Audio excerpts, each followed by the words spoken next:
¿sabías que esos templos afuera están tallados de posturas eróticas y todo esto que se conoce, orgías, etcétera? Dice, pero cuando vas dentro de los templos dicen que no hay nada, decía él.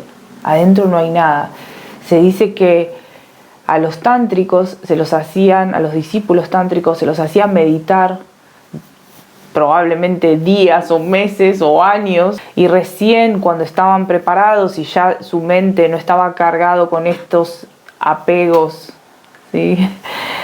Lujuriosos, vamos a decir, de alguna manera, recién ahí entraban.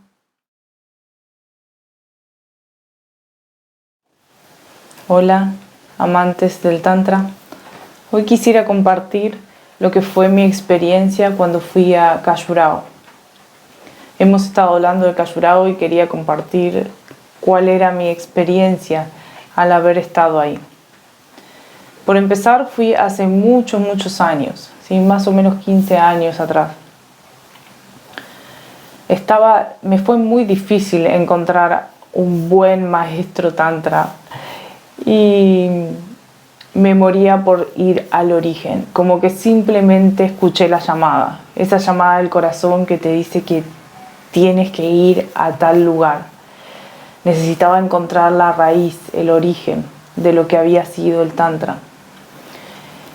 Entonces fui a India. Para los que no saben lo que es Khajuraho, Khajuraho es una especie de parque nacional donde se conservan 22 templos antiguos tántricos. En ellos puedes observar un montón de figuras y estatuas que muchos, digamos, recuerdan las sexuales o las eróticas, etc. Porque llaman muchísimo la atención, porque no hay algo así en otra parte del mundo. Y este pequeño pueblo se encuentra en la India.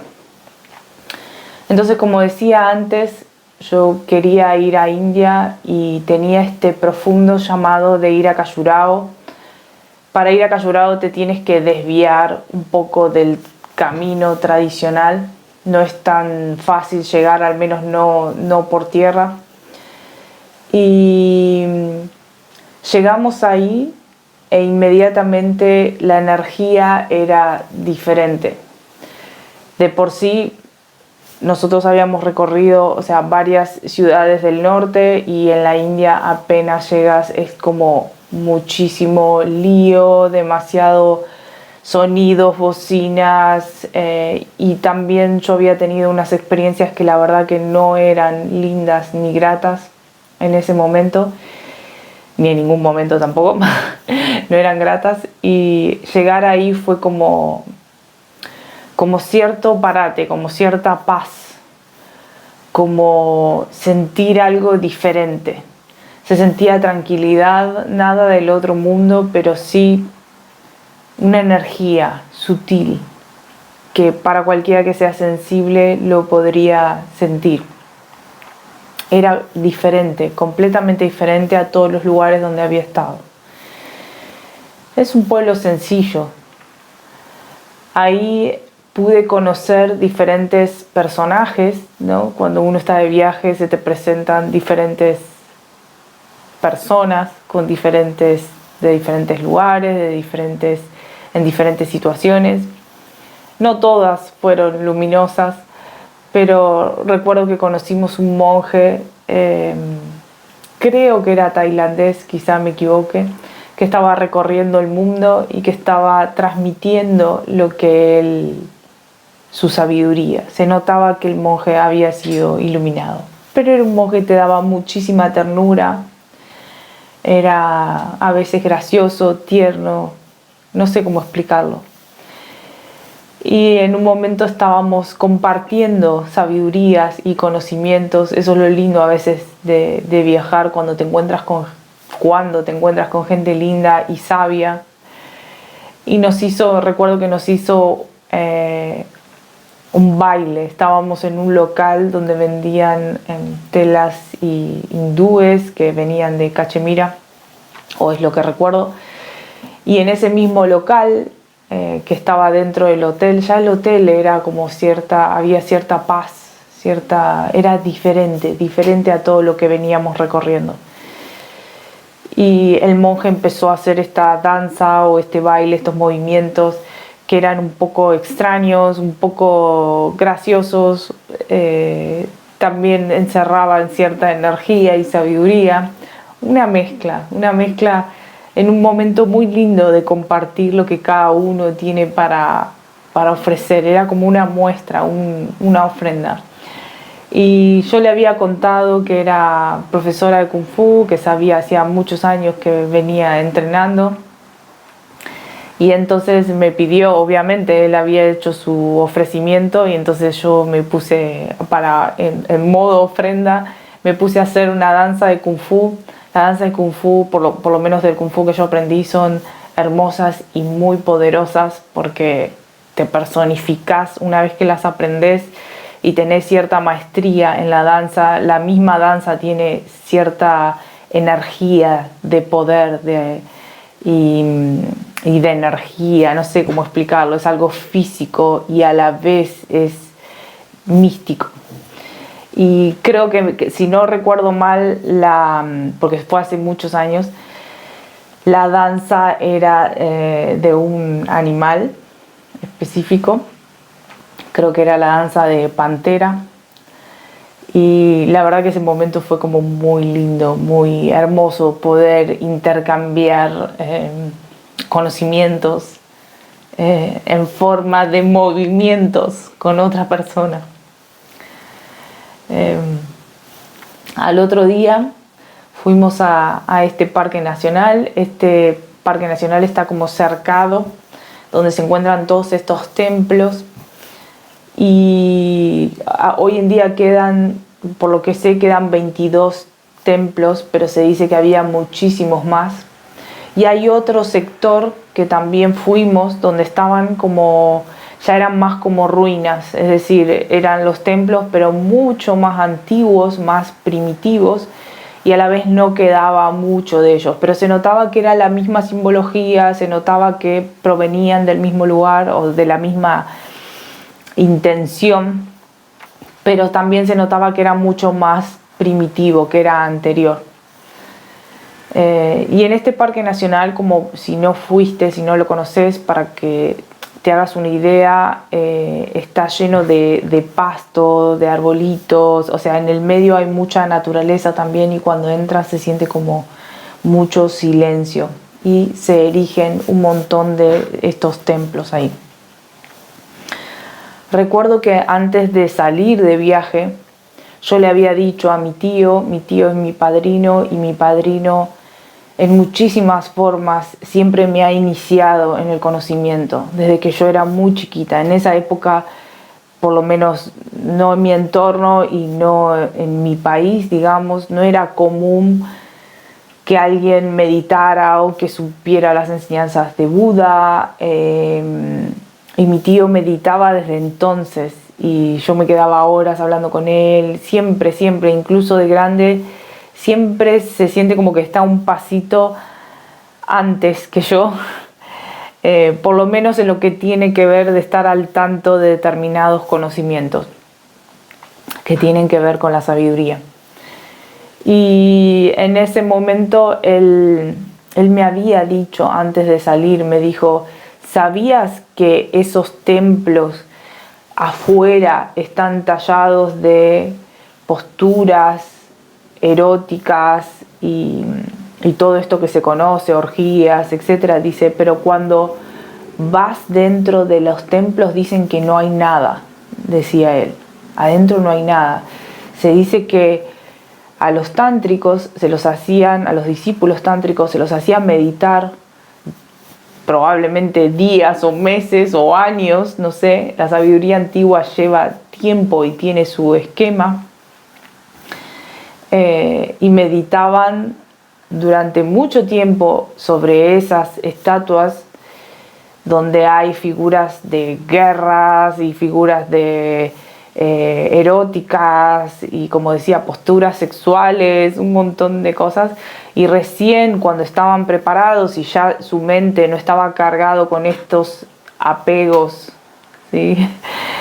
Lujuriosos, vamos a decir, de alguna manera, recién ahí entraban a la siguiente, al primer salón del templo, y recién ahí, si estaban preparados, pasaban al tercer salón, donde, según mi tío, no había nada.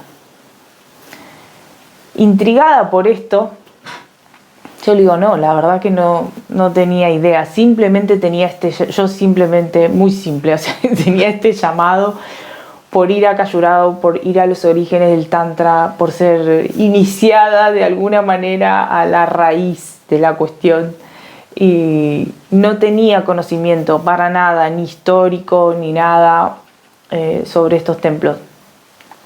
Normalmente cuando voy a un lugar que encierra determinada sabiduría, un lugar energético e histórico al mismo tiempo, yo particularmente hace años que he ido a varios de estos lugares en el mundo, he tomado la decisión de sentir primero, reconocer qué es lo que me pasa, cuál es la información que canalizo sobre ese espacio, porque me he encontrado en varios lugares que cambian la información según la audiencia y que muchas veces no hay datos históricos certeros sobre los lugares. Entonces, dejando atrás ese romanticismo de ay, hay que ir a ver tal lugar, me gusta sentir, me gusta experimentar y me gusta ver qué información me baja con respecto al lugar. Y después sí me gusta ir a lo histórico para intentar entender, para ver si es así como lo sentí, etcétera, para darle como un lugar. Pero muchos de estos lugares se tienen un montón de teorías, pero no se sabe con ciencia cierta qué pasaba allí realmente. Muchos de estos lugares. Entonces mi tío me dijo esto, me pareció curioso, pero yo ya tenía la decisión y me quedó esa información en algún lado en mi mente. Cuando llegó la hora de ir a entrar al Parque Nacional donde estaban los templos, es impresionante, realmente. Es impresionante el detalle con el que están hechas estas figuras. Puedes ver hasta las pulseritas, la joyería de las mujeres. Puedes ver los trajes, o sea, puedes ver los animales muy bien tallados. Es realmente impresionante. Por supuesto hay un montón de esculturas eróticas, por supuesto hay un montón sensuales y de posturas sexuales de 5 personas, de un montón de cosas con animales. Hay escenas de guerra, como dije antes, diferentes animales, diferentes aspectos de la vida cotidiana, y yo creo que sin dejar ninguno particularmente que fuera catalogado como tabú. Todos los aspectos están ahí de lo humano. Hay muchas de las figuras que no se pueden ver a la altura de los ojos porque están muy altos en el templo, probablemente con un dron se verían fácilmente, pero es cierto que hay muchas esculturas, las puedes ver, pero las ves chiquitas y las ves ahí arriba, se ven igual, pero se ve como de lejos. Y hay infinidad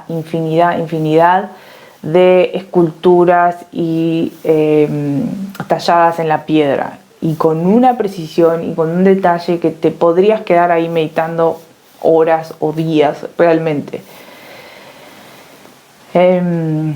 Recuerdo en la puerta, antes de entrar de uno de los templos, hay como una especie de bestia con una mujer. Esta bestia puede ser un león, la verdad es que no estoy segura qué es, pero parece una especie de león, y ella se la ve tan hermosa como a los pies de la bestia, completamente rendida a su energía, la energía de la bestia, de sus pies, en una posición muy sensual, muy abierta. Y yo creo que esta representación que está tallada en piedra tan bonita, tan bella y puedes sentir la energía. Es justamente lo que intentamos hacer en Tantra de diferentes maneras, ¿no? Como aceptar esta parte instintiva. Yo creo que este león y esta bestia simboliza eso. Simboliza la parte más instintiva del ser humano, la parte animal, la parte que muchas veces nos da miedo o que no queremos afrontar o que no queremos aceptar de nosotros mismos. Esa parte que está relacionada a matar, a comer, a reproducirse, a, no sé, a atacar. Y ella particularmente está rendida a sus pies, no en una forma lujuriosa, no en una forma que, como bueno, hago lo que quiero, cuando quiero, total es parte de mi naturaleza y ya está, sino de una forma completamente consciente e integrada en sí misma, habiendo aceptado, habiendo integrado esos aspectos instintivos y habiéndolos hechos espíritu, habiéndolos realmente transformados. Para mí la representación de la bestia con la mujer simboliza esto. Realmente es lo que yo sentí particularmente, lo que siento cuando veo esa estatua. A veces queremos negar esta parte, estas partes feas o que consideramos feas, o las que tenemos rechazos, o las que tenemos un montón de vergüenza o conflicto adentro de nosotros mismos. Y una de las cosas que el Tantra nos permite, o por lo menos a mí me ha permitido de manera muy como un atajo, es integrarlas y no verlas separadas de nosotros. Cuando no rechazas algo y lo integras, realmente empieza a formar parte de tu fuerza interna. Realmente no hay cosas feas en ti ni en mí, y eso instintivo se vuelve una fuerza superior para lo espiritual, para florecer. Es como las raíces de un árbol. Sin esas raíces el árbol no puede realmente florecer. Y esta mujer con esta bestia está todavía fuera del templo, y cuando entras en el templo cambia completamente lo que ves, cambia completamente las imágenes, las estatuas. Lo que yo recuerdo, hay varios templos, pero lo que yo recuerdo es la imagen del gurú rodeado con sus discípulos y sus dakinis, que sería como una representación de discípulas más avanzadas, digamos, que ya han incorporado a la bestia, por decir una forma, ya han transformado sus cuerpos, transformado su ser, y adentro las estatuas son más grandes y están haciendo otras cosas, están danzando, algunas se están maquillando, otras están con instrumentos, o sea, están celebrando. Y al mismo tiempo está la imagen del gurú, que realmente la imagen del gurú es chiquita, no es tan grande como la de las dakinis, como si fuera que te reúnes en un grupo realmente iluminado de conciencia espiritual y a celebrar. Esa es como la sensación, y se siente más, empieza a sentirse más silencio, o sea, todo ese ruido, todas esas imágenes, toda esa vida cotidiana queda afuera. Es el sol, si vas en un día soleado, queda todo afuera, y de repente empiezas a entrar. Y de repente sigues en la segunda cámara del templo y simplemente hay un espacio oscuro. La última cámara, la más profunda, es oscura, y en algunos templos simplemente no hay nada, y en otros templos está el Shiva Lingam, que si no sabes lo que es el Shiva Lingam, es esto. El Shiva Lingam es la representación del falo con la vulva y la vagina, ¿sí? Es el lingam y el yoni. Es la representación de la unión sexual, que esta unión sexual en realidad lo que representa es la unión de la dualidad, la unión de todos los opuestos, ¿sí? Lo que sería en el taoísmo sería el Tao. Es esa integración de la mente, de la dualidad de la mente, la integración de todo. Y qué mejor que representarlo en lo sexual para el nacimiento de algo nuevo, ¿no? Para esa transformación, para esa unión.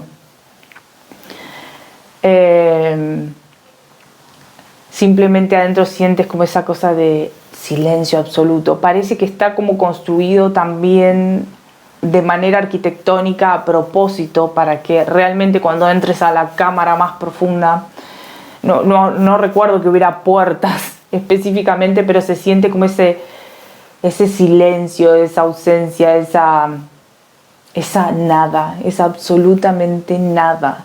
Y la nada no como la ausencia de algo, como a lo mejor lo veríamos nosotros, como que le falta algo, sino la nada en el sentido del vacío, en el sentido de la ausencia, en el sentido del vacío, en el sentido del sunyata. ¿Sí? Es simplemente el silencio mental, la nada. O el todo, si quieres decirlo, pero básicamente es eso, es la fusión de lo interno con lo externo. Es esa clase de silencio. El silencio no forzado es el silencio más profundo. Es la integración de uno con toda la existencia. Realmente es una experiencia ir a Khajuraho. No es solo una idea, no es solo una filosofía, una forma de pensar, es una transmisión realmente, o por lo menos para mí lo fue, porque todo eso está en la materia, todo eso está tallado en la roca y tú vas pasando por estos estadios. De la misma manera que si en tu vida cotidiana estás, ¿no? Hay como aspectos de la mente, representan aspectos de la mente. El aspecto en la que estás en el día a día, a lo mejor tienes hijos, a lo mejor tienes un trabajo, a lo mejor vas, vienes, a lo mejor tienes un montón de cosas a tu alrededor y en tu cabeza, y luego empiezas a vivir o a conectarte. Si ya estás en el mundo espiritual, empiezas como a conectarte con algo más, con la conciencia. Y entonces tu vida cambia y se hace de alguna manera plenitud y celebración sin importar exactamente lo que esté sucediendo alrededor. Ese ruido, ese barullo representado por todas esas cosas que están talladas afuera en los templos.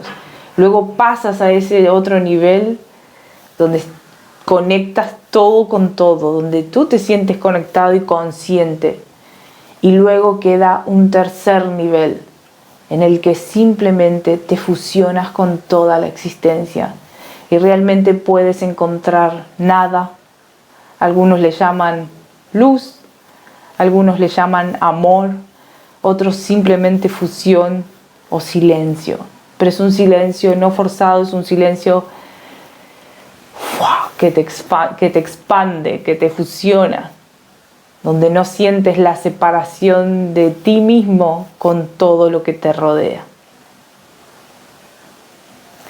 Espero que te haya gustado mi experiencia. Por supuesto, no podía dejar de pensar cuando estaba afuera en cómo, en todas las otras cosas que pasaron para que hoy en día la sociedad no sea así, y donde todo este bellísimo arte y toda esta bellísima sabiduría, por lo menos no en esa instancia, no sea vista, ¿no? Como qué habrá pasado para que fuera como, qué tantas cosas habrán pasado para que fuera barrido de esos lugares, ¿no?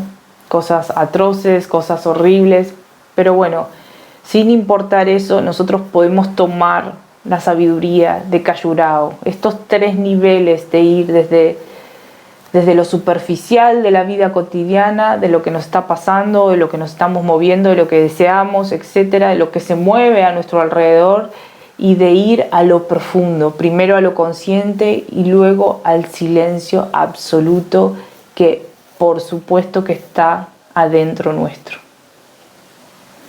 Espero que te haya gustado, espero que hayas disfrutado la historia de mi experiencia en Callurao. Si fuiste, me gustaría saber cuál fue tu historia, puedes comentar aquí.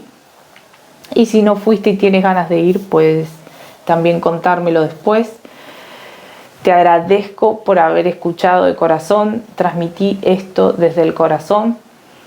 Espero que haya encendido alguna cosita de sabiduría en ti. Gracias y Namaste.